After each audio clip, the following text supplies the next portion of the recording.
Today is really about the community coming together. It's about the state and the work they've done, everybody coming together to work as one and to celebrate recovery.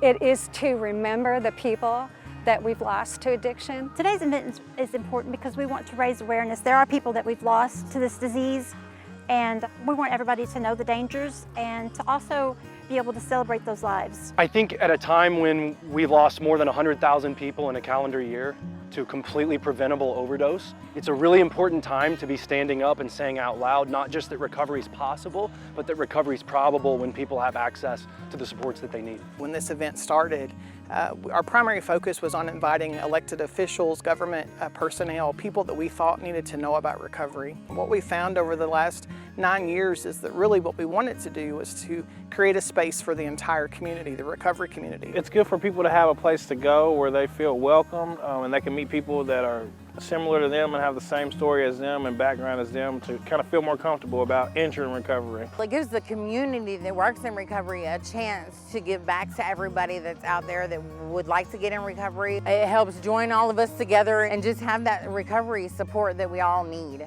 We just know that there's a place for us to be able to come out and serve people in a way that maybe they haven't been served. The reason I do this work is because I'm a person in long-term recovery.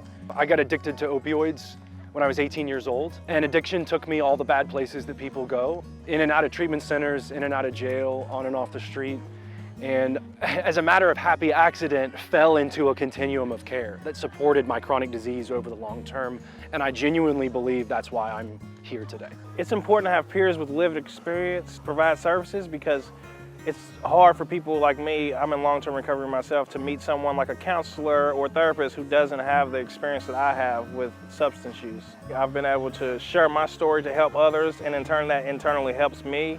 It keeps my recovery going, and it just gives me motivation to stay in recovery myself. I do a lot of outreach with the Hispanic community and let them see that they have someone that's there for them that can help them break their barriers. Having that chance to reach out to other people in the community and show them that recovery is possible through somebody like myself. Very proud of the folks who work for us. They are people in recovery and they are awesome employees. They are doing work in the community that only peers can do.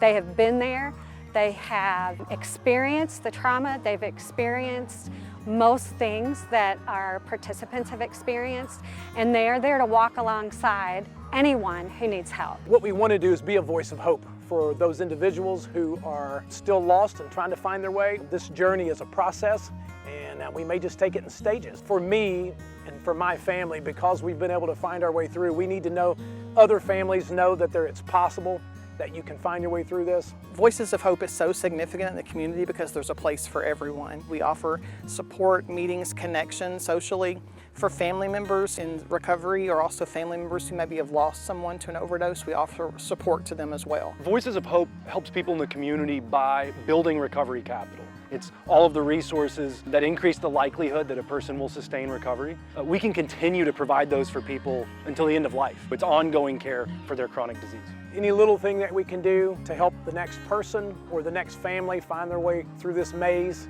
that's why I think it's needed. If it wasn't for the people that reached down and helped me back up, I wouldn't be here where I'm at today. Anybody can get better. If I can do it, anybody can. 5.5 years ago, I would have never imagined a life like I'm having today would be possible.